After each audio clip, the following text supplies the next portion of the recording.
Welcome. This is all minus one quick shots.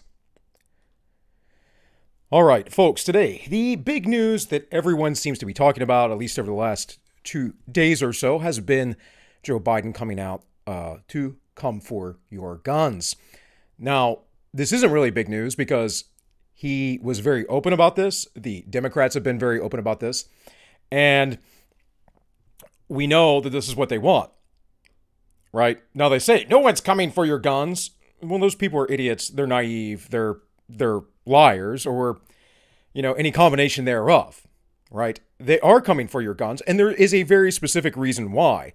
Because Joe Biden's handlers, his puppet masters, they want a global government. They want no sovereignty in the United States. It's why they work against the United States and erode our sovereignty constantly through trade deals, the devaluation of money, and, essentially the displacement of the American worker. These are all things that they've been doing relentlessly for 40 some odd years. It actually goes back a little bit further than that. The plans go way back, of course, about 100 plus years. And regardless, if America has guns, then Americans, the individuals, can stand up to some sort of tyranny. Now, you may say, but Bill, the Second Amendment doesn't cover military weapons. They were talking about muskets. Well, my response to that is, you're a moron. Of course, it covers military weapons. How else would you have a militia built from the population? But let's settle that argument before we go down into the weeds, right? And this is just some excerpts, some quotes from the Founding Fathers. I have numerous quotes from the Founding Fathers in some books I have on this. And if you want to read more about this, you should read our Founders' Second Amendment. And it's all about the history of the arguments for the right to bear arms and why it was so dangerous in the minds of the founders, of the settlers of the United States, to essentially allow standing armies. And the reason is because Britain basically occupied America with a military might and a military force. We're seeing a similar thing happen with the police today as they have become militarized in the last 25, 30 years. So, the quotes. It says, what, sir, is the use of a militia? It is to prevent the establishment of a standing army. The bane of liberty. Whenever governments mean to invade the right and liberties of the people, they always attempt to destroy the militia in order to raise an army upon their ruins. And that was written in 1789, the same year that Congress enacted the United States Army. Later on, we enacted the Navy, a standing Navy, something that has to be authorized every year, the Defense Authorization Act by Congress to fund it.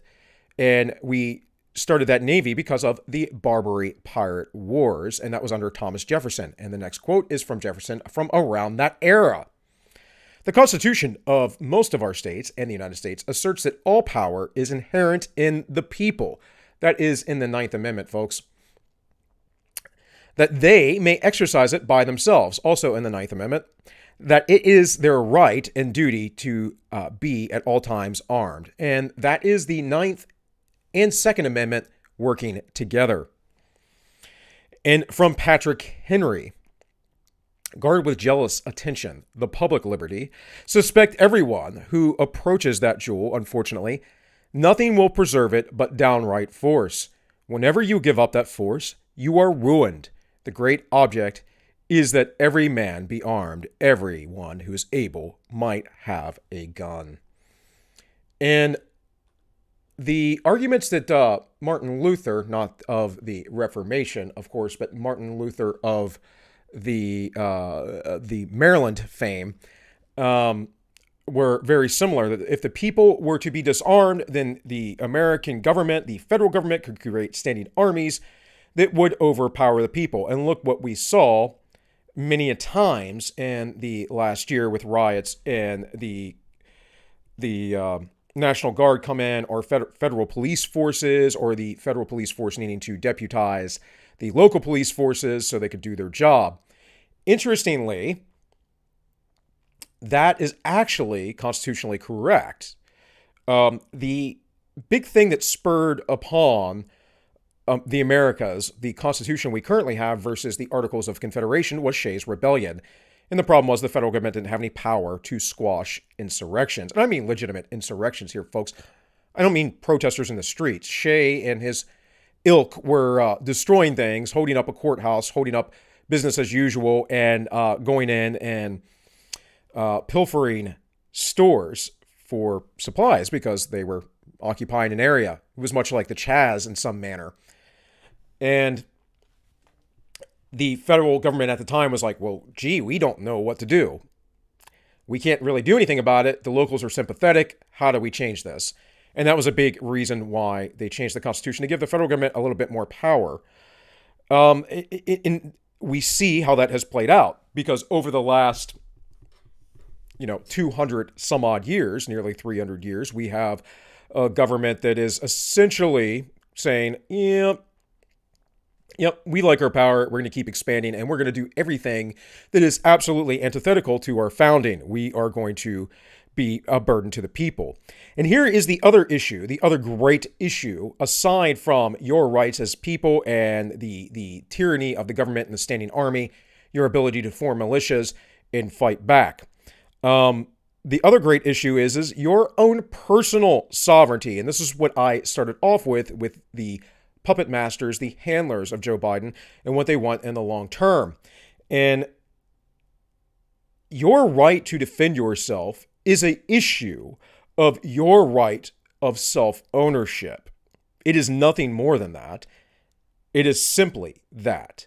In nations like the UK, where they are now essentially arresting people for self-defense. Well, hey, New York arrested somebody for self-defense because they shot someone with an unregistered antique gun some years ago. What was that, last year or the year prior?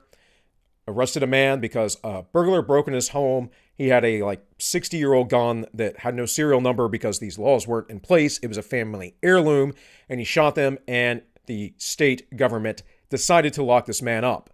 But we go down this road of slippery slopes of this sovereignty and individual protection, right? And what we see is in cases in England, what we finally saw was the banning of long edged weapons, the banning of short-edged weapons. In London, they are very particular right now about selling you butter knives and whatnot. It is ridiculous, folks. And every time someone who is liberty-minded brings to mind the slippery slope argument, we always try to inform you it is not a fallacy unless there is no connecting the dots from point A to point B down the line. We can see this happen historically, and we understand the psychology of individuals so well that we can point to examples. And England is a great example. Of course, Australia, New Zealand, they have done similar things. It hasn't changed much. I don't know if their murder rate has dropped, but I don't know how you outlaw evil because you truly can't. And so when we make these arguments of the slippery slope, it's because we see the next step. This is death by 1,000 cuts. This is the boiling frog effect, right? We all know these analogies because we understand that this is what they've been doing for 100 years. They've been socially engineering all of the people because they finally have the technology and ability to speak to the masses. But we, the masses, finally have the ability to speak out back with the same amount of coordination because of the internet, which is why the internet needs to be censored. And this is also an issue of sovereignty. Eventually, folks, we might get to the point of carrier pigeons, right? That is how the joke goes. But I don't know if we will get there because as they come for your guns and they are directly assaulting our sovereignty, we have other people who wish to stand up against this. I personally live in a 2A sanctuary county. I can drive across the border into Maryland, where I grew up, and the sheriff there says that he will provide a 2A sanctuary. And he's a Democrat. I used to work for the guy. I'm not a big fan of him. Um, but hey, he's at least doing the right thing there. And that's what we have to consider is our local authorities and our local government. What we are going to see with these continued pushes are essentially a schism in America. The balkanization will happen, folks. And guns are a big one. And Joe Biden coming after your guns is a bunch of malarkey, as he would say. It is a bunch of nonsense. Tim Pool, one of the largest political content creators out there on YouTube, just tore this guy apart yesterday and continues to do so. And this guy is a center lefty. He's getting more and more red-pilled as the day goes on, I would say. But still, the reality is that much of the mainstream media is arguing against Joe Biden's arguments, but they're not really Joe's. He knows better. This isn't about real legitimate arguments. It never is. It's about appealing to people's emotions because that is the simplest way to get things done. And again, if you aren't able to defend yourself, you have no personal sovereignty. That means you are owned by someone who is not you. You know what? I'm pretty sure that makes you a slave. And under the 14th Amendment, slavery is still legal, but only if you are processed first, due process of law, meaning you have to go before a jury of your peers, or you can decline that if you wish. You can just go through a trial with a judge, but you have the right to be judged by your peers. And in the original days of the nation, we actually had jury nullification. So if the jury didn't agree with a law, they would just say not guilty based on the fact that the law was immoral. It's a beautiful concept. Most people aren't even aware of it today, and you won't see it, I guarantee it, in courts today. Judges will kick that out immediately. It's really interesting, though, that as long as Americans have firearms, we will never really be a tamed society, tamed in the way the rest of the world is. I like it. I like the dangerous freedom. I like being able to manifest my own destiny. I like that the government just cannot come into my home and do whatever they want, and any sort of totalitarian regime that has ever existed throughout human history has shown that that's exactly what happens. Now, right now, the current ATF director was at Waco, so that's interesting. We'll see if more of those incidents happen. But the interesting thing with that is Biden is probably the most incompetent president we've had since Jimmy Carter. I know that the media was very divisive and polemic with Donald Trump, but it's not. It's really not any sort of reality. It was all fabricated, and most of us are aware of this. Unless you are a lefty who is not well informed, which most lefties are not, which is why they're lefties. I 1,000% guarantee you. You start talking to lefties, they are more likely to suffer from the Dunning-Kruger effect. That is the belief that they understand and know more about what's going on in the world and the news and facts and truth than you do, than anyone else does. And what they really have is this little tiny sliver of knowledge that's been fed to them, and they don't understand it. They're dumb and brainwashed, and they really are. The Dunning-Kruger effect, by the way, was coined and studied by Dunning and Kruger, two psychologists, but they started studying this because a man robbed a bank wearing invisible ink, and he didn't know why the cameras could see him. So that's the kind of genius we're talking about here, folks. And I know this too, because like right above me, middle, right there, right? Like, I used to work with criminals for a very long time. Not all criminals are dumb, but a lot of them are. It's just the way it works. And our society isn't geared to helping those people out very well. And many of those people don't have much of a chance because they're not socialized well, because they're absent of fathers and good home structures and whatever else, because, well, the state has tried to become their nanny. In any case, back to Joe Biden. So Joe's going to be a one-term president. He's going to be Jimmy Carter. I've said this before he got elected. I'm saying it once again.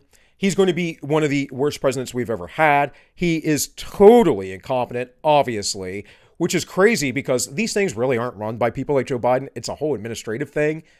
But the left is totally incompetent. The globalists have become totally incompetent because they don't have control of the narrative anymore, because the internet and social media has become so powerful, which is why the internet and social media tries to manipulate everything, because they're all part of this globalist, corporatist, great reset, new world order type scheme. You know, they have power. They're like, oh, no, this sounds good. We're doing it for humanity. We're going to save all of humanity by being tyrants. And we're going to see, I think, a lot of pushback in the courts. We're going to see a lot of pushback by states. We will see a ton of pushback at the midterms, I hope. I hope that the House fills up with Republicans.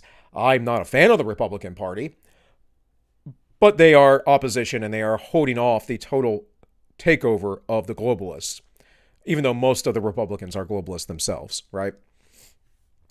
And we're going to continue to see this balkanization, and I'm going to predict, if he decides to run, that DeSantis is going to be the president in 2024. I'm going to say that now. It's really far out, but he is in the strongest position to do such a thing. I think Trump running against too divisive, right? Not because of Trump himself, but because of the propaganda that the media puts out there. Now, however, more and more people are waking up, and the more that Joe Biden shows his ass and his incompetence, the more Joe Biden does what he does, and especially with this migrant crisis, which is insanely out of hand right now. Insanely. The only reason why it was out of hand in the first place under Trump, I literally believe this, just understanding the issue pretty well for the last, decade or more, right? Since I became quite aware of it. This is a welfare state issue. And it got out of hand under Trump because people like Soros were funding these caravans to come up. There were people through organizations that were purposely organizing these things, much like they did in the cities with the mobs. It's the same reason why I say, yeah, when Eric Chauvin gets acquitted, there'll be riots, but it won't be like last time. And the police will probably squash it a lot sooner. Because there's no orange man in office. There's no bad guy. There's no anti-globalist to go against the whole globalist evil movement. But I will tell you this, folks, to leave you off with one last thing. This is the way of the world. The globalist evil movement that leftward lurched forward to global totalitarian power, well, I'm a Christian, guys. I have a deep faith. I'm not perfect in my piety or anything, any way, shape, or form. I have to repent a lot. But let me tell you this. I've grown a lot too over the years, and it's unshakable, man. And the Lord will return, and that will happen when the government is basically over the entire world, when the government is one entity, when sovereignty has gone away. And so many people will follow this, and we will have some form, or at least be in the process of implementing some form of Plato's Republic. But you know what the scriptures also tell us? If you read Revelations, and you read it well, of course, this is also in perspective of the totality of the Bible, right? I think an interesting idea that Jordan Peterson brings about is the nature of the Bible being a hyperlinked book. So every passage relates to every other passage. Pretty much that is true. And you have to understand the Bible in a complete totalitarian perspective. And I don't mean in the Mussolini totalitarian way. I mean in the fullness of it, right? And that perspective is that wealth leads you away from God, and so does power. Those things corrupt. They corrupt absolutely, as Lord Acton once said. So if that is the case, the way of the world is toward power and wealth and accumulation now. And the scriptures tell us specifically that those folks got their just rewards. And it says in the book of Revelations that those same folks will be weeping and gnashing their teeth when the Lord returns. They will get their just deserts. And all of you who are constantly triggered or bugged by the leftist and Hollywood and how rich they are and snobby, and I get it, annoys me too, but vengeance is the Lord's. And trust me, those people got their reward in this life. And you and I should strive for the reward in the next. But this is the way of the world, folks. So just expect it. It's what I'm always trying to push. Expect it. Realize we need to go back to local. Realize that we will balkanize. I don't think that the United States is going to, excuse me, I don't think the United States is going to hold together. I don't think there's enough political willpower or actual American backing for us to have a complete totalitarian society.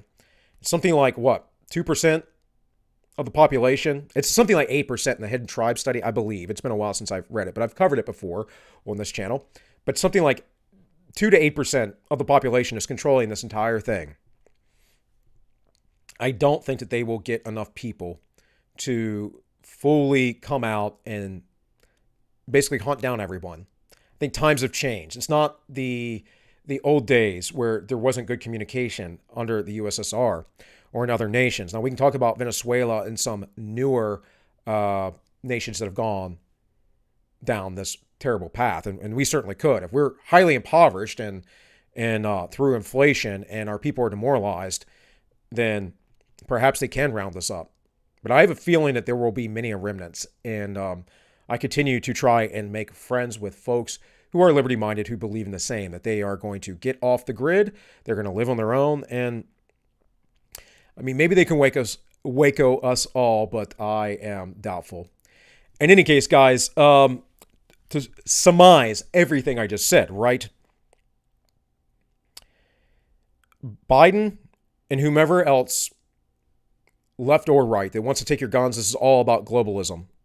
They need to take your guns. They need to take your ability to work. They need to take away your money. They need to break your will completely. And this is the larger goal. I think there will be pushback. I am saying that DeSantis seems to be, unless he screws up really bad, to be a great front runner for the president in a few years. I'm not overly concerned with this because, of course, we know about all of the rigging. But still, it's going to be a little bit harder in years to come, and hopefully there'll be some legislation that changes a lot of that, despite the federal government, by the way, trying to take over the election process, which is unconstitutional as well. It's a states' rights issue. The idea of having firearms is to have a militia. A militia is to be equal in ability to standing military, and the United States isn't supposed to have a standing military. That's a danger to liberty, and we've seen that it absolutely has been. Being involved in foreign wars is a danger to liberty, which is why, a large reason why, aside from, all the murdering of innocent people, I'm very anti-war. Guys, this issue is really big, but should not overly concern you. I'm not saying roll over and go to sleep on it. I'm not saying that at all. I'm not saying it's a perfect situation. What I'm saying is that this will probably amount to very little, and Joe Biden will be gone in 3 years. He will be like Jimmy Carter. I don't even think that he will make it to a second term, but let's say he did. If somehow he got elected, does anyone think he'll make it through a second term? Does anyone really like Kamala's hyena laugh, Black Hillary Harris? I don't know. She's very unlikable. Ron DeSantis, though, seems like a good candidate right now. It's hard to say. I'm making early predictions. Got 3 more years, buddy. 3 more years till we get there. But all I'm saying is yes, is he going after your guns? Yeah, but he said he would go after your guns. Am I that concerned about it? No. There's going to be a ton of pushback on this. A ton. And it's all about a greater plan. Will your guns get taken away eventually? Probably. I don't know how many years from now. Probably 2030 when the Great Reset comes. 2050 when China is the world leader. But that means plan now, guys. Be aware now. Start taking the appropriate steps to do what you need to do. Start saving up. Save up an extra $50, $100 a month. Get the firearms and the ammo and the stuff that you need and you want. Train. That means pick up your gun every now and again. Snap in, as we used to call it in the military. Dry fire. Train. And have the proper mindset, guys. Have the right attitude. Stay in the faith, folks. That's all I got for today. Hey, with all that said, this has been All Minus One Quick Shots, and I wish you all well.